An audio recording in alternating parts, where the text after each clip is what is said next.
म्हाळसा, अजून कोणाला पत्र लिहिणार आहेस का? नाही, ज्यांना मी पत्र पाठवले त्यांचे उत्तर अजून का नाही आले याचा विचार करते आहे मी। लतिका, बंधूंकरवी मी यांच्यासाठी एक पत्र लिहून पाठवले होते। ते पत्र यांच्यापर्यंत पोहोचले आहे की नाही हे अजूनही मला कळले नाही। प्रधानजींची कोणतीही वार्ता अजून गडावर देखील आली नाही। मागे नारद मुनींशी भेट झाली तेव्हा ते म्हणाले होते की यांची आणि बंधूंची भेट झाली नाही। बंधूंना चंदनपुरीच्या दिशेने प्रस्थान करून आता बराच अवधी झाला आहे। मग ते चंदनपुरीला अजून कसे नाही पोचले याचे आश्चर्य वाटते आहे मला। कोणत्या संकटात तर नसतील ना ते?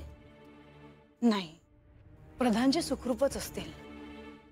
पण मला हा प्रश्न पडला आहे की प्रधानजी जर चंदनपुरीला पोहोचले आणि यांची आणि प्रधानजींची भेट झाली असेल तर मी पाठवलेल्या पत्राचे उत्तर मला अजून कसे नाही आले आणि गडावर कुणीही याची वार्ता का नाही केली? आता हे मी कसं सांगणार? लतिका, मी तुझ्यावर एक कार्य सोपवणार आहे। प्रधानजी चंदनपुरीत पोहोचले आहेत की नाही, प्रधानजींची आणि यांची भेट झाली आहे की नाही, या साऱ्याबद्दल तू माहिती काढायची आहेस। मला आत्ता काय झालं, काय घडतं आहे हे कळायलाच हवं। देवा, उद्या तुम्हाला आणि बाणाईला नळदुर्ग येथे प्रस्थान करायचे आहे। आम्हा दोघांनाच? होय देवा, तिथे नळ राजा आणि दमयंती तुमची प्रतीक्षा करत असतील। लोकांना काय वाटेल? आणि विशेषतः अजामिळला। सोन्याच्या जेजुरीत राहूनही रानात राहणाऱ्या भक्ताचा उद्धार केलात तुम्ही। सगळा भेदाभेद नष्ट केलात, परंपरेला छेद दिलात। आता काळजी नको। पण प्रधानजी, ह्या काळात तुमची उणीव मात्र भासली। देवा, जेजुरीतून येथे येणे एवढे सोपे नव्हते। मला म्हाळसा देवींना सांगावं लागलं की मी इथे येतो आहे ते। पण प्रधानजी, आपण म्हाळसेला अजून काय काय सांगितलेत? चिंता नसावी देवा, आपल्या विवाहाची वार्ता त्यांच्यापर्यंत पोहोचणार नाही याची व्यवस्था मी केली आहे। प्रधानजी, मी बानूला थेट विवाहानंतर जेजुरीत घेऊन जाणार आहे आणि तेव्हाच म्हाळसेला कळेल। तसंच व्हावे देवा। देवा, सगळ्यात महत्वाचं म्हणजे म्हाळसा देवींनी तुमच्यासाठी लिहिलेलं हे पत्र।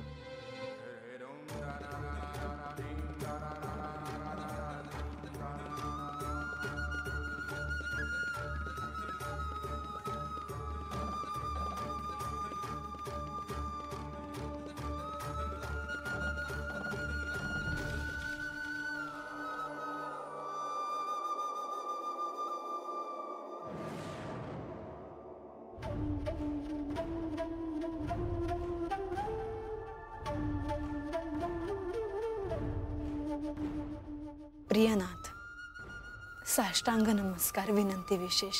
12 वर्ष संपत आली तरीही तुमच्याकडून कुठलाही संदेश आला नाही। आता तुम्ही जेजुरीला परत येण्याची वेळ आली आहे, म्हणून हे पत्र मी लिहिते आहे। मी कशी आहे, काय अवस्थेत आहे याची कल्पना तुम्ही करू शकता। तुमच्यावर इतकं प्रेम केलं की एक क्षण सुद्धा मी तुमच्याशिवाय राहू शकत नव्हते। तरीही तुमच्याशिवाय मी 12 वर्ष काढली। इथे सगळ्यांसाठी मी एक सम्राज्ञी आहे। इथे वावरताना माझ्या हात काय सुरू आहे हे मलाच ठाऊक। तुमची पत्नी म्हणून माझे दुःख मी कोणाला सांगू? त्यावर तुम्ही दिलेल्या दुःखाच्या डागण्या आहेतच। तरीही झाले गेले विसरून आपण आपला नव्याने संसार सुरू करू। तुम्हाला मी कधी एकदा पाहते आहे असे झाले आहे। डोळ्यात प्राण आणून तुमची प्रतीक्षा करते आहे। आता त्वरित जेजुरी गडावर यायला प्रस्थान करावे अशी माझी इच्छा आहे। माझी ही साधी इच्छा तुम्ही तात्काळ पूर्ण करावी। आपली कृपा विलाशी, म्हाळसा। म्हाळसा, तुझ्या रागाला मी पुन्हा सामोरं जाणार आहे, पण इतकंच की ह्यावेळी माझ्या सोबत बानू असेल। माझं लगीन होणार, म्या जेजुरीला जाणार. आता लहानाची मोठी झाली म्या. हे घर दार आणि माझा बा यासनी मला सोडून जावं लागणार. बा नसल तर म्या कसं राहणार?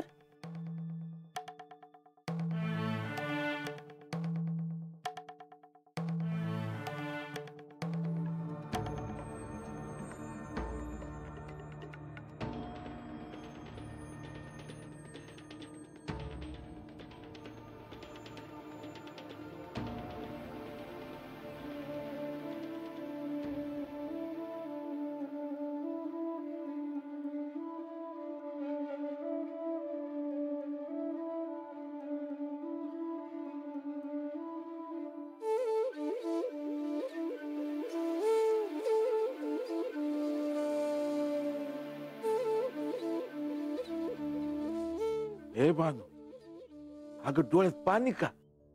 काय झालं? अगं आता समजा तुझ्या मनासारखं झालं ना, मग डोळ्यात पाणी का? अगं आता तू जाणार, जाताना तू हसत हसत जावी असं वाटतं बघ मला.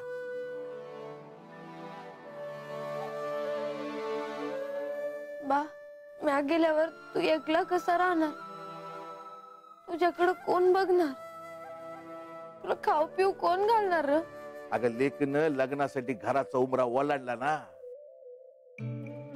त्या बापाला त्याने केलेल्या कष्टाचं मोल झाल्यासारखं वाटतं बघ. म्हणजे मी आज चालले हाय त्याच तुला काय बी वाटना? हे बाण, अगं बापाचं काळीज आहे माझं, डोळ्यात पाणी नाही आणता येत. आणि आता तर समजा तुझ्या मनासारखं झालंय. अगं जेजुरीच्या राजा संग तुझं लगीन होणार आहे. अगं अजून मला काय हो, जन्माचं कल्याण झालं बघ माझं.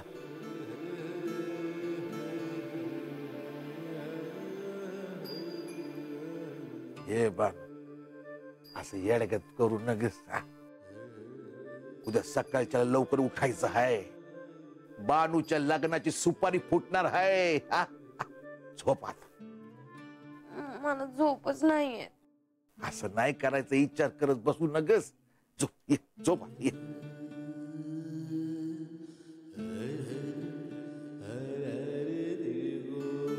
निजली कोकर सारी, निजली मेंढर, रानमाळात सुनसान, आभाळात चांदन. निज माझ्या लेकरार, निज माझ्या कोकरार, रानमाळात सुनसान, आभाळात चांदन. निज माझ्या लेकरार, निज माझ्या कोकरार.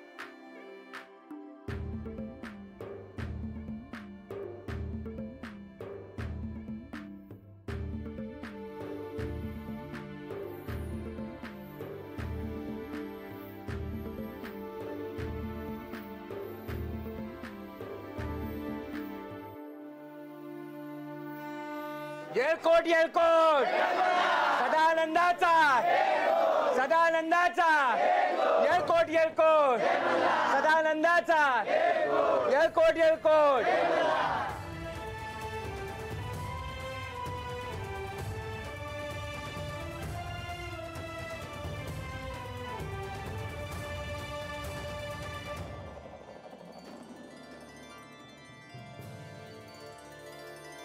आज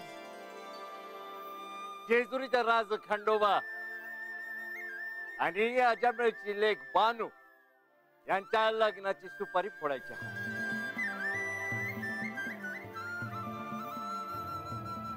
आज या गावची लेक माहेर सोडून सासरी जाणार आहे. तेव्हा बाय बापडानो, तुमच्या समध्यांचे आशीर्वाद बानूच्या पाठीशी असू दे. देवा पारदानजी, आमच्याकडे लेकीचं लग्न ठरल्यावर सुपारी फोडतात, हळद कुकू लावून खोबरं वाटतात. म्हणजे तुमच्याकडे काय रीत असेल तर आपण तसं करू. अजामेळ, तुम्हा सगळ्यांना ज्यात आनंद वाटेल त्याप्रमाणे आपण करूया.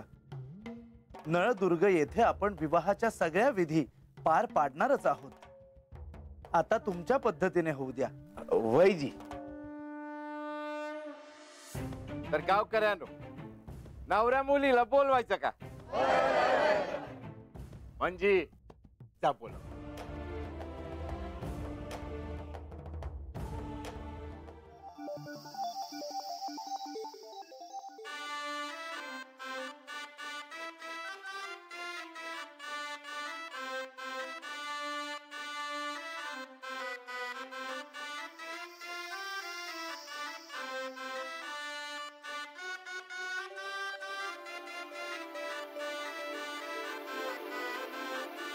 हे म्हणजे बाळाचा हळदी कुंकू घेऊन ये जात. चाल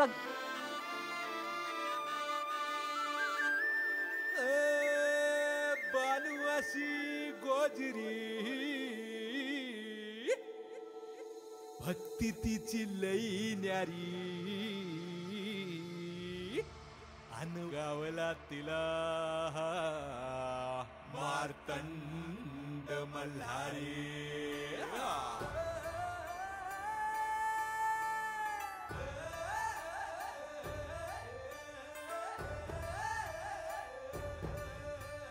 देवा, आम्ही तुम्हासनी काय भेट देणार हो? तुम्हासनी काय बी दिलं तरी तुमच्यासाठी ते लहानच आहे. आम्हा धनगर लोकांचं घोंगड तुम्हासनी देतो आहे. आम्ही त्या हाताने इंदलंय. अजामेळ, गावकऱ्यांनो, तुम्ही देत असलेलं हे घोंगड मला नेहमीच प्रिय असेल.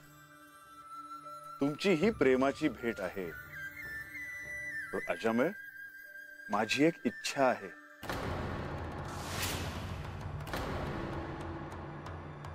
माझ्या आधी हे घोंगड प्रधानजींना द्यावं. मार्तंड मल्हारी.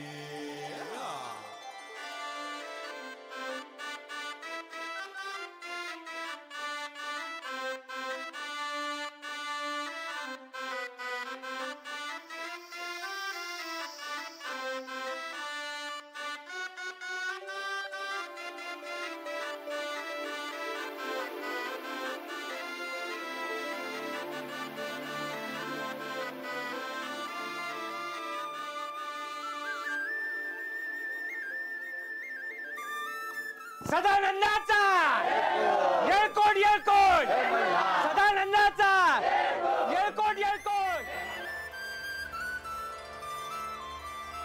देवा, तुमच्या डोक्यावर हा मुकुट लय शोभतोय बघा. पण आमची एक इच्छा आहे. अजामेळ, तुझी जी काय इच्छा आहे ती आपण पूर्ण करू. ते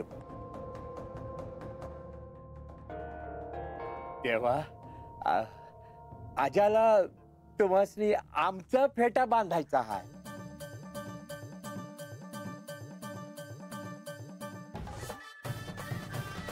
होय, मग त्यात एवढं अडखळण्यासारखं काय आहे?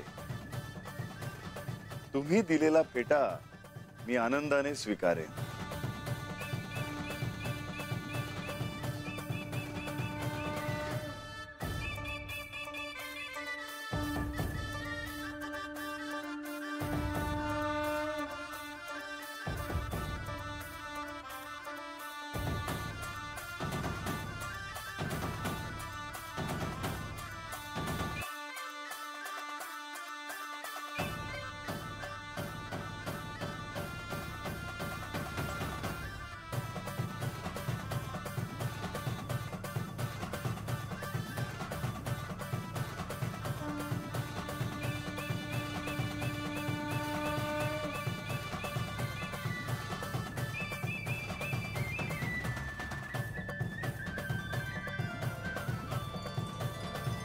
देवा, आता आपण सुपारी फोडायला घेऊया. बानूच्या आणि देवाच्या लग्नाची सुपारी फोडायची का मग? वाय फोडायचे फोडायचे.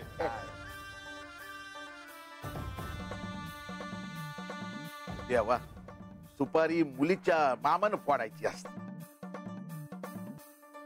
पर माझ्या बांधूला मामा नाही, तर मी आबाला अशी विनंती करतो की त्यांनी सुपारी फोडा. वाय फोडतो की.